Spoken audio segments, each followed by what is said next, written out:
Qué alegría es estar con ustedes otra vez, hermanos. Es una gran bendición poder hacerlo, alentar sus corazones con la palabra de Dios. Ese es mi objetivo. Sabemos que estamos pasando una situación tanto difícil, pero Dios es bueno, Dios es fiel. Y nada mejor que su palabra para alentarnos, para animarnos. Les invito a que vayan conmigo al capítulo 4 de Efesios y fijen sus ojos en los versículos 15 y 16. Efesios capítulo 4, versículos 15 y 16, que dicen así: sino que siguiendo la verdad en amor, crezcamos en todo en aquel que es la cabeza, esto es, Cristo, de quien todo el cuerpo, bien concertado y unido entre sí por todas las coyunturas, que se ayudan mutuamente, según la actividad propia de cada miembro, recibe su crecimiento para ir edificándose en amor. Pablo debió amar mucho a estos hermanos. Él, a lo largo de su epístola, los instruye y les anima a estar firmes, a estar unidos, les anima a servir, les anima a trabajar en la obra. Ellos debieron ser muy especiales también para el corazón de este gran apóstol, con todos estos consejos tan sabios que les dio. Hasta aquí hemos considerado los dones que nuestro victorioso Señor Jesucristo ha dado a la iglesia. Vimos que Él subió a los cielos y dio dones a los hombres. Y estos dones los ha dado a la iglesia para que la iglesia le sirva. Entonces, que entre estos dones, estos carismas o regalos o donaciones del Señor, están los que son para instruir a la iglesia. No hemos tenido un estudio a conciencia de cada don, no ese es el objetivo de este compartir, pero sí hemos considerado a algunos, considerado algunos que eran propios de la era apostólica. Este es mi sentir y el sentir de muchos estudiosos de respeto de la palabra de Dios, como es el sentir también de muchos otros, el que los dones no tienen un tiempo de duración, que cuando el Espíritu Santo dio los dones, pues los dio para siempre, siempre y cuando esté la iglesia aquí en la tierra, esos dones estarán ahí, incluyendo los dones de sanidad y el don de lenguas, hacer milagros y interpretación de lenguas y dones así. Entonces, yo sé que muchos difieren de mí y son hermanos que pues también yo amo y son hijos de Dios y tienen una manera distinta de pensar y es respetable, pero bueno, cada quien tiene su opinión y esto es en base a lo que uno ha estado por el paso de los años analizando en la palabra de Dios, considerando. Y yo he llegado a esa determinación, esa manera de pensar, de creerlo así, porque pues en realidad ya no son tan necesarios. Los dones de sanidad, hacer milagros, el don de lenguas, tenían otro objetivo. Las sanidades y todo eso tenían el propósito de dar fe a Dios a través de esos milagros, a través de esos dones, que lo que estaban predicando sus discípulos era la verdad. Era una manera de validar el mensaje del Evangelio.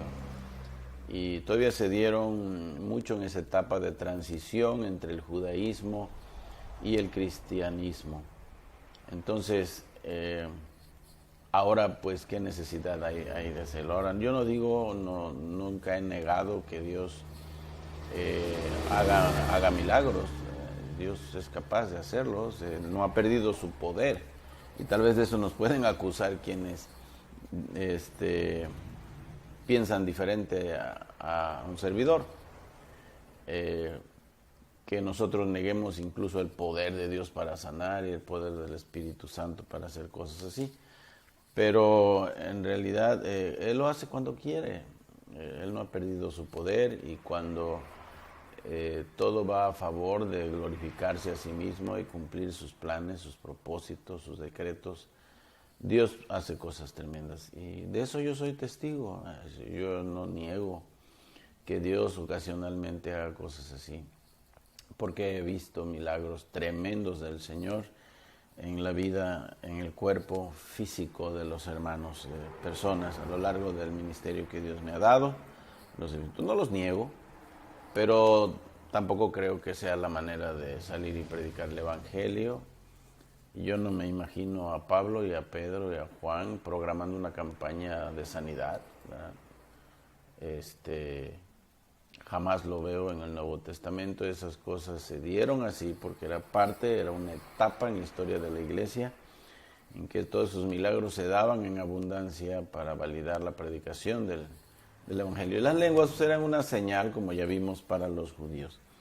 Sin embargo, hay dones que persisten y son capacidades espirituales, capacidades que da el Espíritu de Dios, el Espíritu Santo, como Él quiere, a los hijos de Dios para que estos se ocupen en su obra, en la iglesia. Bueno, entonces, entre estos dones, entre estos carismas o donaciones, regalos, como queramos llamarles, que son estas capacidades, Dios ha dado, están aquellos que son para instruir a la iglesia, son para equiparla, para que haga la iglesia la obra del ministerio. Este punto es muy importante y yo quisiera hacer hincapié en él tantito, que el trabajo de la obra de Dios no corresponde nada más a los pastores y maestros, misioneros.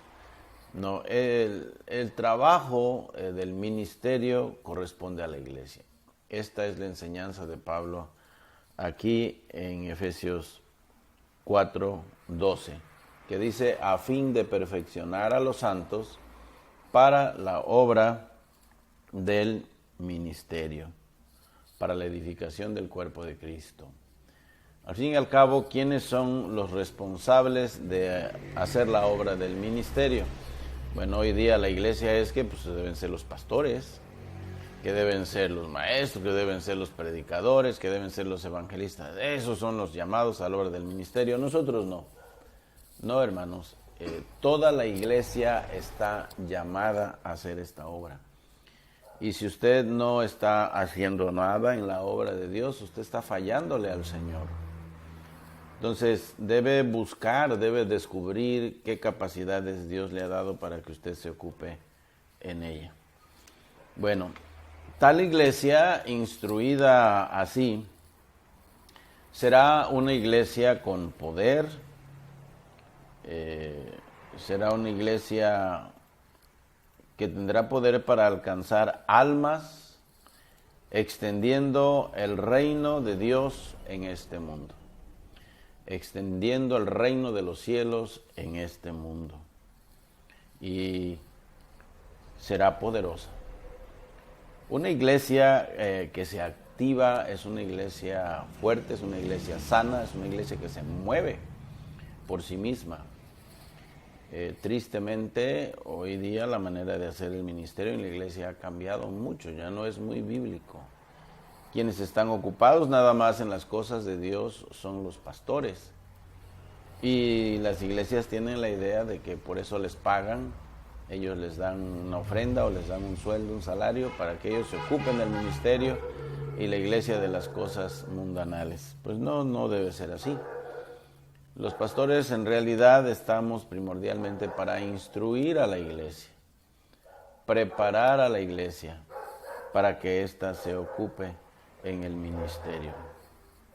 El plan de Dios entonces es lograr que llegar a la unidad de la fe, como dice aquí en Efesios, para que lleguemos a la unidad de la fe, es decir, conocer nuestro cuerpo de doctrina.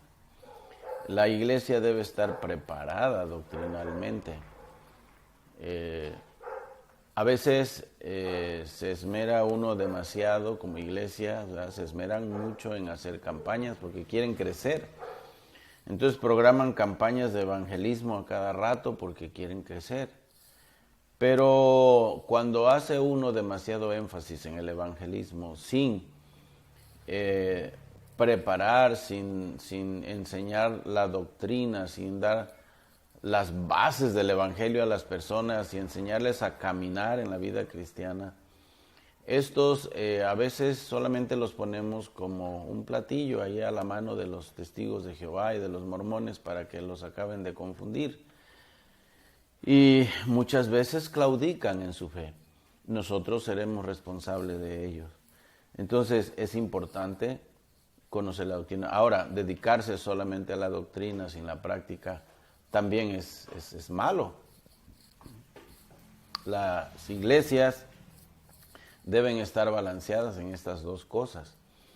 Tanto es importante aprender bien ese cuerpo doctrinal de la iglesia para llegar a esa unidad de la fe, como es importante también ir y compartir las buenas nuevas de salvación, las buenas nuevas del Señor Jesucristo, y trabajar, participar. Hay tantas maneras en que podemos hacerlo. Y solamente un cristiano que ha crecido lo hará bien. Entonces, tenemos que llegar a la unidad de la fe, es decir, conocer la doctrina de la palabra de Dios, también del conocimiento del Hijo de Dios, que es Cristo, a un varón perfecto, a la medida de la estatura de la plenitud de Cristo. Fíjense nada más.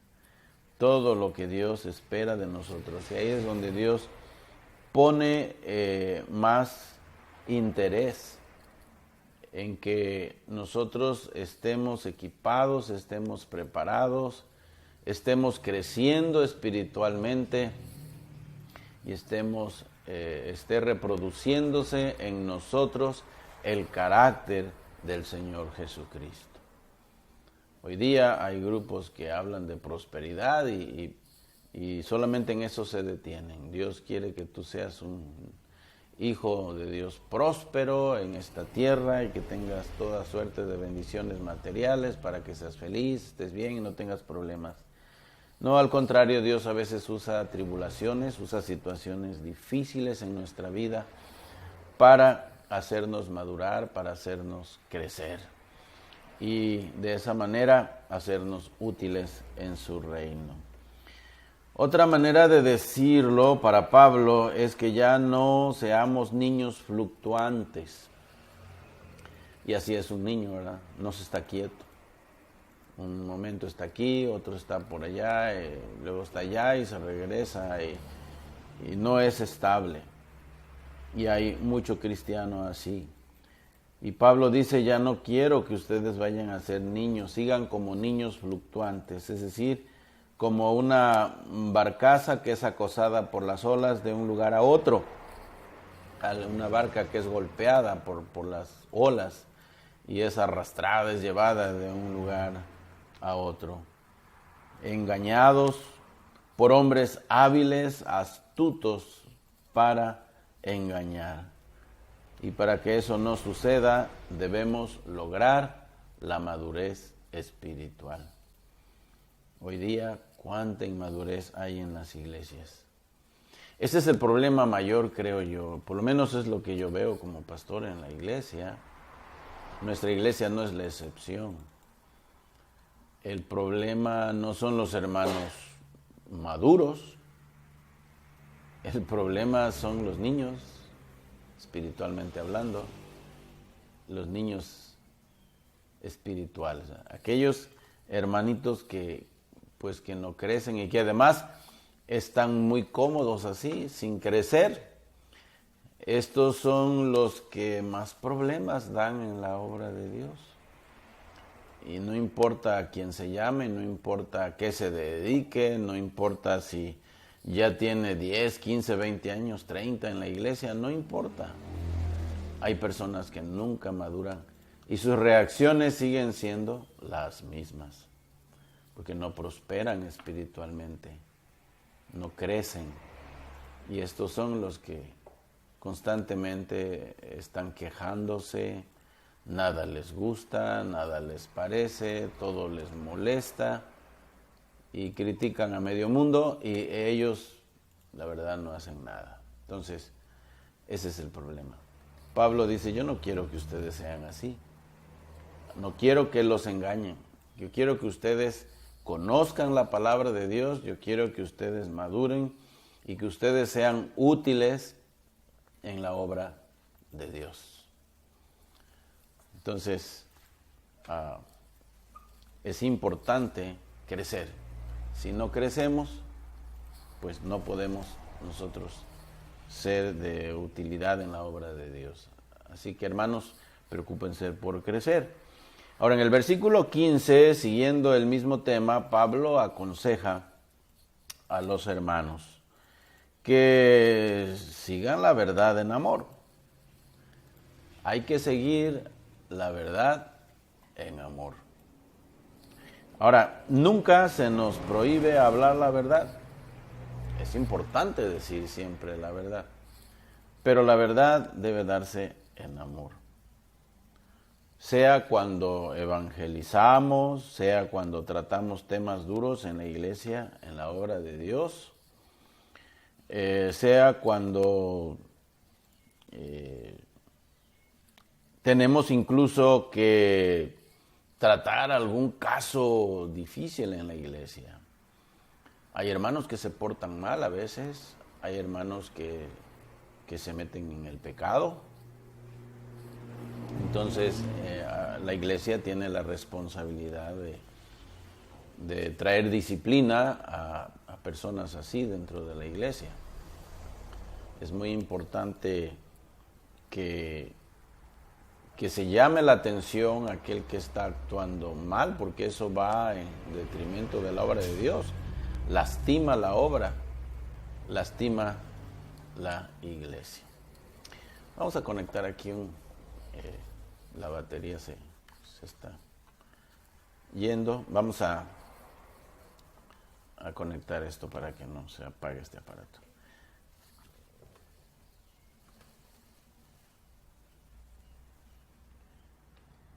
Disculpen el detalle. Vamos a continuar.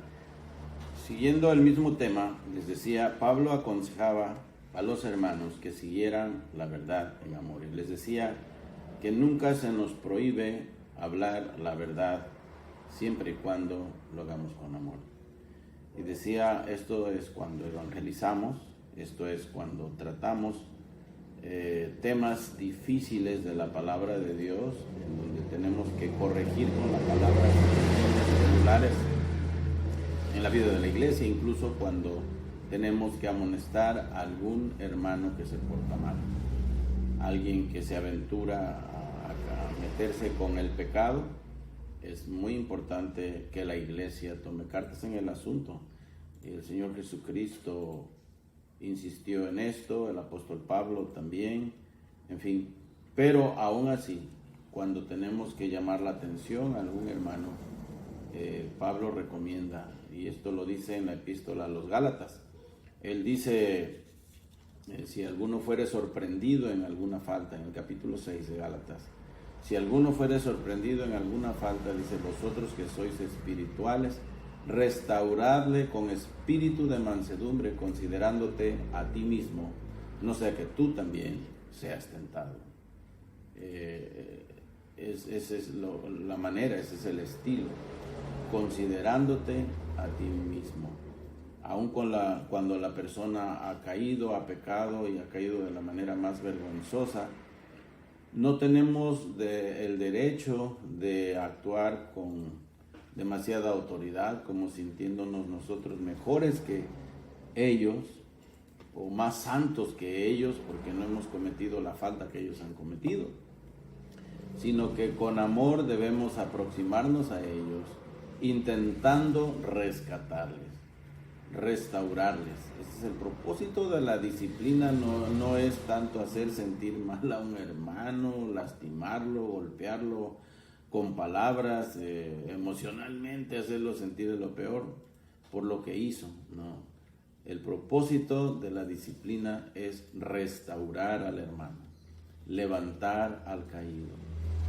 Alguien dijo que los cristianos a veces actuamos con demasiada crueldad, que somos los únicos que acabamos de matar a nuestros hermanos cuando estos caen en algún pecado, cometen alguna falta.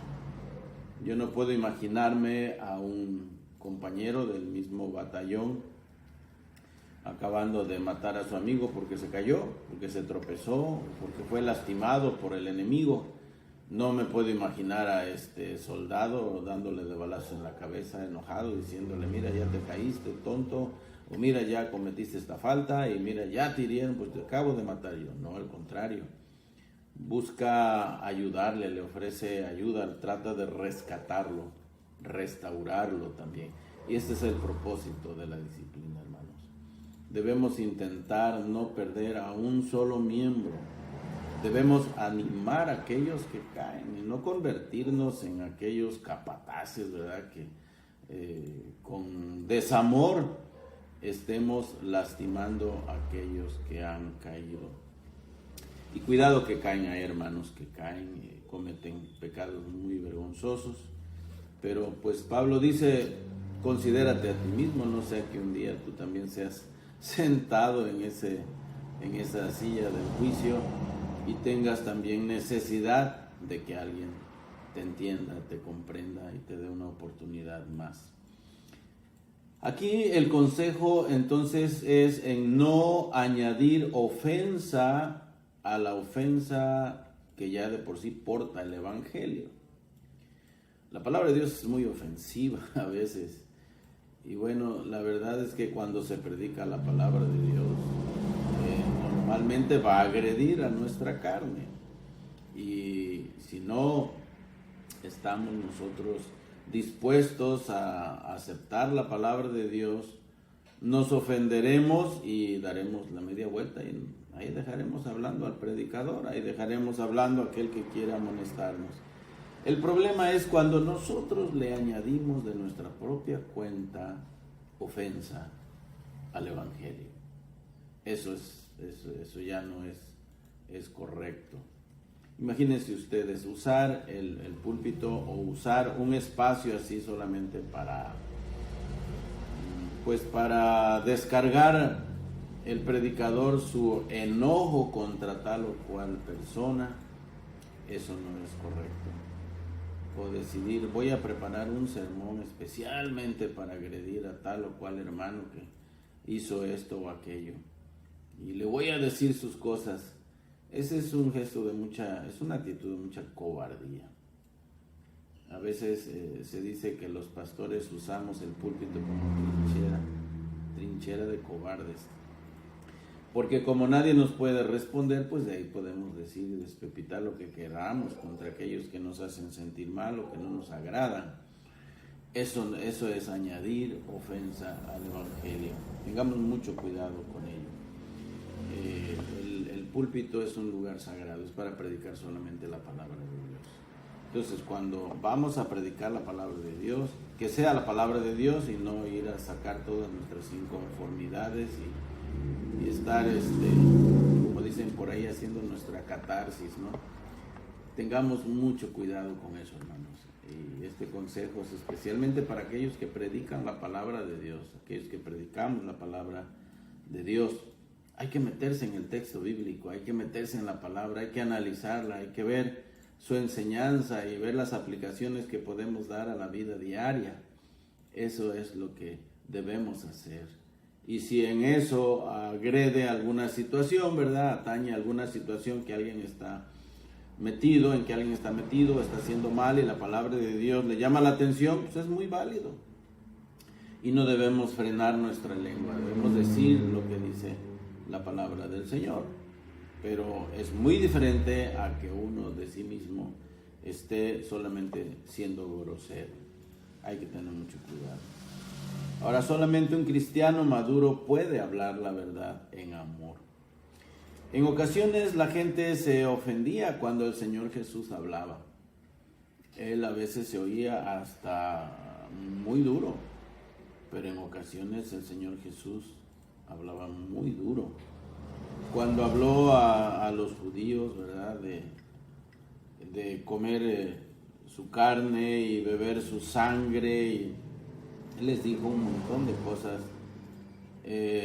presentándose como el verdadero pan que había descendido del cielo. Muchos murmuraron contra Jesús y no lo decían abiertamente, no estaban hablando abiertamente, pero muchos murmuraban contra Jesús. Y dijeron: dura es esta palabra, dura es esta palabra, ¿quién la puede oír? Esto se parece a los comentarios, ¿verdad? Cuando se predica la palabra y dicen: no, hombre, el pastor así estuvo muy duro, creo que estaba enojado. No es así. El Señor Jesús, cuando tenía que decir algo, lo decía. Una vez fue invitado a la casa de un fariseo llamado Simón y dijo: Simón, tengo algo que decirte, ¿verdad? Porque Simón se había molestado por esta mujer que llegó a adorar al Señor. Lo estaba adorando, le echó ese perfume ahí en sus pies, secó sus pies con sus cabellos, y este hombre la estaba juzgando. Y a pesar de que Simón le había invitado al Señor Jesús a comer una buena comida, porque no creo que le haya dado algo muy sencillo, era un hombre rico, era un fariseo, era un hombre rico, y a pesar de que le había invitado a tomar alimentos, el Señor Jesús le llamó la atención, haciéndole ver que lo que esta mujer estaba haciendo no era comparable con el trato tan seco que él le había dado, porque no había lavado sus pies, no le había dado vino, no le había dado las atenciones que él como el Señor se merecía, y él sí que se lo merecía, pero cuando él tenía que decirlo, lo decía, y tenían que escucharlo. Por eso muchos de los discípulos decían: dura es esta palabra, ¿quién la puede oír? Y Jesús les dijo: ¿a poco esto les ofende? A que yo les diga la verdad les ofende, ¿verdad? Bueno, pues hay que decir la verdad, aunque esta ofenda, pero hay que decirla en amor, ¿verdad? Entonces, al igual que Jesús, tampoco debemos callar la verdad, pero tratar de no ofender lo más posible. Hoy pues hace más falta, es una falta de amor el callar la verdad y enviar las almas al infierno. Ese es el otro extremo. Muchas veces se calla la verdad para no lastimar, y buscando agradar al escucha, lo que le hacemos es peor, porque le hacemos un peor mal y mandamos sus almas al infierno. Pero sí podríamos ser tiernos al proclamar la verdad, y para ello debemos ser cristianos maduros. Sin madurez, la verdad puede ser fría, y el amor un poco más que sentimentalismo, dijo John MacArthur. Sin madurez la verdad puede ser fría y el amor un poco más que sentimentalismo. Entonces se nos invita a crecer en el versículo 15, sino que siguiendo la verdad en amor, crezcamos en todo,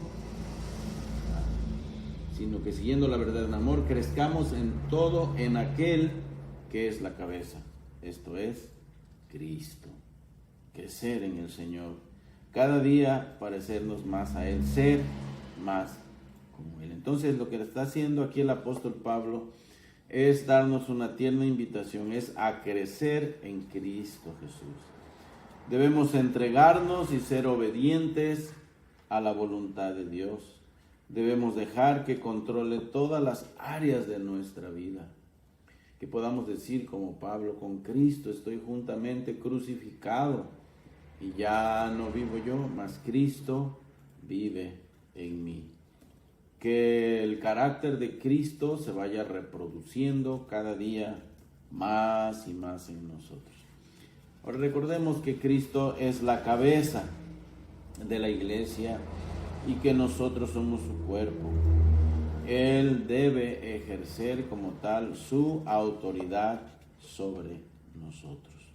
Ahora en el versículo 16, de quien todo el cuerpo bien concertado y unido entre sí por todas sus coyunturas, que se ayudan mutuamente según la actividad propia de cada miembro, recibe su crecimiento para ir edificándose en amor. La iglesia depende totalmente de Cristo. Este cuerpo debe estar bien concertado, es lo que dice aquí. De quien el cuerpo bien concertado. Esta palabra da la idea de estar unidos estrechamente. ¿Y ustedes qué importante es la unidad en la iglesia para trabajar? Muy interesante ver que esto cuesta mucho porque lo que se atraviesa es la carne, es la naturaleza humana, la carnalidad. De pensar que mis ideas son mejores que las que me proponen. Entonces, pues yo voy a hacer lo que yo quiero. Y voy a proponer tal o cual cosa y se va a hacer como yo digo. Es muy importante estar bajo autoridad cuando servimos al Señor. Es muy importante respetar el orden establecido. A no ser que eso no concuerde con la palabra de Dios, tenemos que reaccionar, obvio. Si nos proponen en la iglesia hacer algo que vaya en contra de lo que enseña el Evangelio, pues más vale que lo desechemos. No podemos someternos a algo así.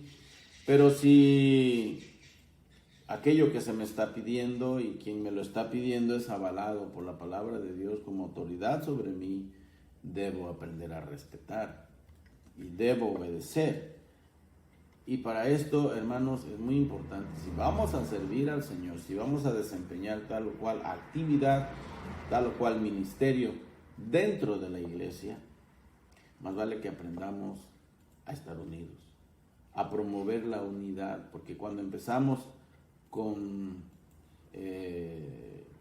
ideas diferentes y queremos imponer nuestra manera de pensar y de hacer las cosas, vamos a causar problemas. Aquí la palabra de Dios nos da un principio muy bueno que considerar, que el cuerpo debe estar bien concertado, es decir, unido estrechamente. Otra manera de decirlo es bien coordinado. ¿Ve usted? Bien coordinado. Y eso es tan importante. Mire usted lo que dice Pablo aquí adelantito en Colosenses 2:19. Dice, y no haciéndose de la cabeza, en virtud de quien todo el cuerpo, nutriéndose y uniéndose por las coyunturas y ligamentos, crece con el crecimiento que da Dios. Qué bonita imagen tenemos aquí de la unidad de la iglesia, haciendo uso de esta metáfora del cuerpo humano. La cabeza está adherida al cuerpo, luego todo el cuerpo se nutre, se une por todas sus coyunturas y ligamentos y crece. Qué bonito. Así la iglesia crece con el crecimiento, dice, que da Dios. Qué bonito. Qué bonito ser así, actuar así.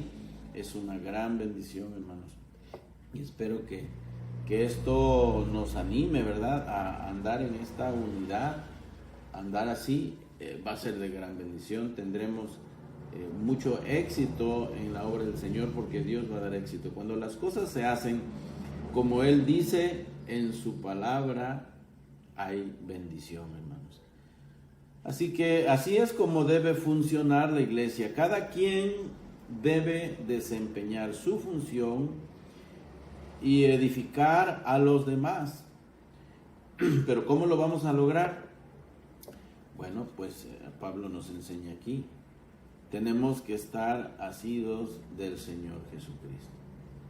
Debemos estar agarrados del Señor Jesucristo. Debemos ir siguiendo a Él, que es la cabeza. Debemos obedecer a Él, que es la cabeza.